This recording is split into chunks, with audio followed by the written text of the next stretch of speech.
Zenj TV, tujivunie nyumbani. Hii hapa ni taarifa ambayo Baba Levo ameiweka wazi na kutangaza kuwa Diamond Platnumz ambaye pia ni bosi wa record label ya WCB ameamua kujitolea kuchimba visima 25 ndani ya jimbo la Kigoma mjini kwa lengo la kuwasaidia wananchi wa Kigoma kupata huduma ya maji safi na salama. Na taarifa hii ni kwamba Baba Levo ameiweka kwenye ukurasa wake wa Instagram muda mchache tu uliopita, na pia akimshukuru Diamond Platnumz kwa moyo wake wa kujitolea kwa kuwasaidia ndugu zake wa Kigoma ili kupata maji ya uhakika. Lakini pia Baba Levo kwenye maelezo yake ameweza kuweka wazi kuwa Diamond atajenga visima 25 maeneo tofauti, ikiwemo kwenye sehemu za nyumba za ibada kwa maana misikitini pamoja na mashuleni, kwa sababu huko ndiko ambako kuna uhitaji mkubwa wa maji. Na kama ambavyo unavyoona hapa, hii ni posti ambayo Baba Levo amekuja kuiweka kwenye ukurasa wake wa Instagram akitoa taarifa kuhusiana na uthubutu ambao Diamond ameweza kuchukua kwa ajili ya kujitolea kuwasaidia ndugu zake wa Kigoma kuwachimbia visima 25. Na lengo kubwa la Diamond kuweza kuchimba visima 25 kwa muda huu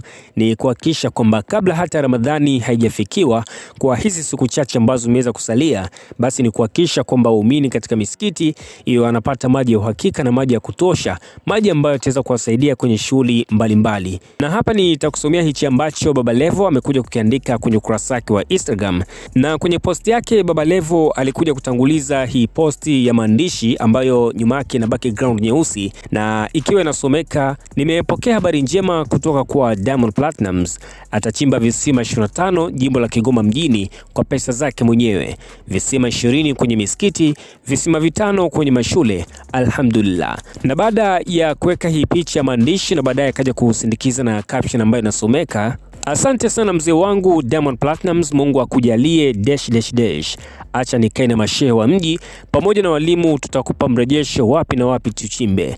Alhamdulillah. Huo ni ujumbe ambao Baba Levo amekuja kuweka wazi, lakini pia akaendelea kutoa pongezi kwa Diamond Platnumz kwa uthubutu ambao ameweza kufanya kuweza kuwasaidia ndugu zake wa Kigoma ili kuhakikisha kwamba wanapata maji ya kutosha, maji ya uhakika na maji ambayo yenye usalama pia, ambayo yatakidhi mahitaji yao ya kila siku. Na wakati ambapo Baba Levo anatoa taarifa hii kuhusiana na Diamond Platnumz kutarajia kuchimba visima 25 ndani ya Kigoma mjini, kuna watu wengi sana ambao wamekuja kuweka comment zao hapa, na wengi mno wakimpongeza Diamond Platnumz kwa uthubutu ambao ameweza kufanya kuweza kutoa fedha zake na kisha kutarajia kuchimba visima 25. Huyu hapa amekuja kuweka comment na kuandika: Diamond, una pepo yako baba, Mungu akufungulie milango ya riziki, akupe zaidi ya hichi ambacho umetoa. Huyu mwingine amekuja kuandika na kucomment: Nasibu, huna baya, Mungu akulipe kila laheri. Huyu mwingine amekuja kuandika na kucomment: hao ndo wasanii ambao tunaohitaji na sio kunengua viuno tusitajini kila siku. Una maoni gani kuhusiana na uthubutu wa Diamond Platnumz kujitolea kuchimba visima 25 ndani ya jimbo la Kigoma mjini? Na lengo kubwa ni kuweza kuwasaidia waumini katika misikiti mbalimbali ili kuweza kupata maji ya uhakika na maji ya kutosha, lakini pia hata mashuleni pia wanafunzi pamoja na walimu waweze kupata maji ya kutosha ambayo itaendelea kuwasaidia kwenye harakati zao za kila siku. Lakini pia naendelea kukumbusha mwanafamilia wa Zenj Online TV, na kama hii ni mara yako ya kwanza kabisa kuitembelea Zenj Online TV, tunakusihi sana uweze kusubscribe, kulike pamoja na kucomment kwa ajili ya kuendelea kupata taarifa zetu kila siku na kila wakati.